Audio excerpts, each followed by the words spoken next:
बुध हेउचंती बाणी, बुध हेउचंती बिजनेस, बुध हेउचंती आपणकर कर्म क्षेत्र, जोटा कि कर्म क्षेत्र जोटा कि डेली आपण निजर गुजराण मेंटेवा पई किंबा आपणकर किछि इनकम सोर्स से कार्य क्षेत्र जो काम करछन ताहा होचंती बुध।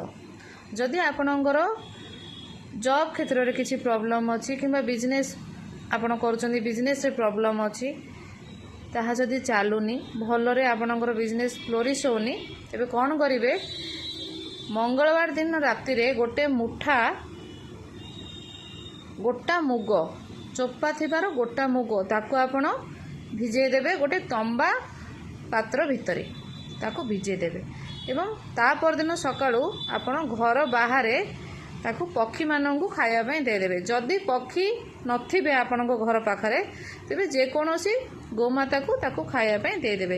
एहा करिबा द्वारा आपणकर बिजनेस रे हो, आपणकर वर्क प्लेस रे हो, आपणकर जॉब रे हो किंबा जे कोनोसी आपणकर कर्म क्षेत्र रे हो आसुथुवा सब किछि हडल दूर हो जिवो एवं आपणकु आशातीत लाभ हबो। आ गोटे कथा, बुध होचंदी हमर बाणी मध्य। एही उपायटी करिबा द्वारा आपणकर कथार ओजन मध्य बढ़िबो, माने आपण जे कथा कहिबे ताकू लोक सुनिबा पई खुशी हेबे, आपणक कथा को आदरर सहित ग्रहण करिवे। एही उपायटी अत्यंत चमत्कारी उपाय, आपण एहाकू करिकि देखि परिबे।